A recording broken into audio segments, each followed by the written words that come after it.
नमस्कार साथियों, स्वागत है हमारे चैनल छत्तीसगढ़ अनियमित कर्मचारी कल्याण संघ। साथियों, छत्तीसगढ़ सरकार कहती है कि अंतिम वर्ष है और अंतिम बजट है, तो इसमें छत्तीसगढ़ कर्मचारियों के लिए बिल्कुल निर्णय लिया जाएगा। तो इसके संबंध में मैं बताना चाहूँगा कि छत्तीसगढ़ सरकार जब नहीं बनी थी तब ये नहीं सोचा कि छत्तीसगढ़ कर्मचारियों को नियमित करने में कितनी वित्तीय बाधा आएगी, और लगातार यही आश्वासन दिया गया कि कर्मचारियों को नियमित किए जाने के लिए वहाँ बार बार पत्र छापा गया और कई प्रकार के बैनर पोस्टर छापे गए। लेकिन बताना चाहूँगा कि जो कर्मचारी जो अपनी मांगों को कर रहे हैं कि जिसमें 2018 की घोषणा पत्र को याद दिलाते हुए छत्तीसगढ़ के समस्त कर्मचारियों द्वारा लगातार नियमितीकरण की प्रयास किया जा रहा है, लेकिन सरकार द्वारा यही आश्वासन दिया जा रहा है कि कर्मचारी जो है लंबे समय से दैनिक वेतनभोगी अनियमित रूप में कार्यरत हैं और उनकी मांगे जायज़ है, और सरकार नियमितीकरण की कार्रवाई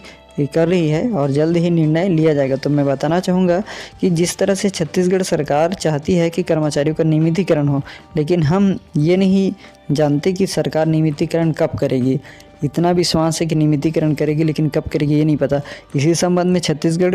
के समस्त नियमित कर्मचारियों द्वारा नवीन पटनायक जी को ज्ञापन भी सौंपा गया था कि प्रति माननीय श्री नवीन पटनायक जी और अनियमित कर्मचारियों को नियमित करने की घोषणा पर बधाई संदेश हमारे छत्तीसगढ़ संयुक्त नियमित कर्मचारी द्वारा ज्ञापन दिया गया था। अब इसमें अब देखो कि छत्तीसगढ़ सरकार भी है और उड़ीसा सरकार है, सभी सरकार ने क्या किया, अपनी कर्मचारियों को हित में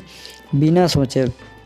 क्योंकि कर्मचारी हमारी अंग है, जीव है, तो हम उन कर्मचारियों के लिए क्यों प्रश्न सोचे और क्यों समिति बनाएं। तो उन्होंने बिना सोचे समझे, बिना बैनर बिना पोस्टर फाड़े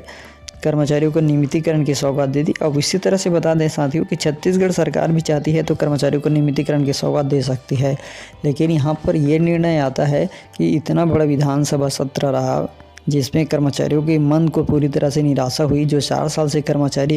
भटक रहे थे, आंदोलन कर रहे थे, निराश थे, उनके मन में उत्साह थी, लेकिन जब विधानसभा सत्र में कर्मचारियों के हित में कोई भी टिप्पणी नहीं की गई, बल्कि उनके बारे में जब विपक्षी ने उठाया तो केवल उसके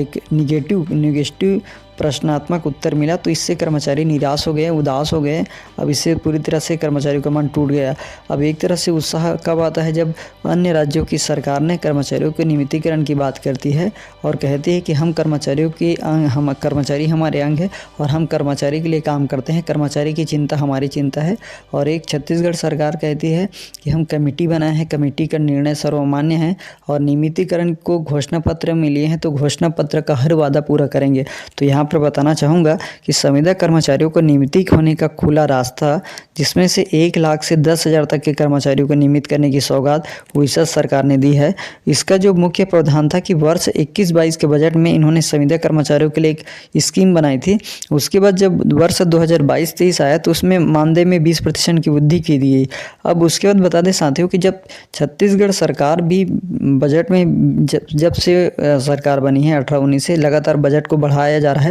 तो उसी बीच में मैं बताना चाहूँगा कि यदि सरकार चाहती कि कर्मचारियों के हित के लिए भी बजट बढ़ाया जाता तो कर्मचारी की मानदेय में वृद्धि होती और उसके लिए एक अलग से स्कीम बनता और कर्मचारियों का स्थायीकरण भी होता और उनकी सुरक्षा भी हो जाता। तो ये सभी स्कीम जो है एक योजना के माध्यम से कर्मचारियों का नियमितीकरण संभव हो पाता, लेकिन सरकार ये सब नहीं चाहती। यदि सरकार चाहती नियमितीकरण तो एक ही झटके में, एक ही वादे में इतनी सारी जब चमचम करने की ज़रूरत नहीं पड़ती। आज कर्मचारी थाने में भटक रहे हैं, जेल जा रहे हैं, रोड में घूम रहे हैं, आंदोलन कर रहे हैं,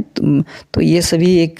कहा जाए तो कर्मचारियों के लिए उचित नहीं है। लेकिन अब क्या करें, कर्मचारी के हित में जो हो रहा है, संभव हो रहा है, जो सरकार को याद दिलाने का, वादा खिलाफी का, जहाँ तक पूरा संभव हो सके कि सरकार से उम्मीद लगाए बैठा है कि कर्मचारियों की मांगे जल्द से जल्द पूरी हो जाए। लेकिन छत्तीसगढ़ सरकार को सीखना चाहिए कि जिस तरह से अन्य राज्य के जो कर्मचारियों को लगातार सरकार सौगात दे रही है और एक इतिहास बना रही है छत्तीसगढ़ के, तो ऐसी ही छत्तीसगढ़ सरकार को भी इतिहास बनाना चाहिए छत्तीसगढ़ के कर्मचारियों को नियमितीकरण की सौगात देकर। साथियों, वीडियो अच्छा लगे तो लाइक शेयर जरूर करना और मेरे चैनल को सब्सक्राइब कर देना ताकि नियमित कर्मचारी से संबंधित वीडियो लगातार आपको मिलते रहे। जय हिंद, जय भारत, जय छत्तीसगढ़।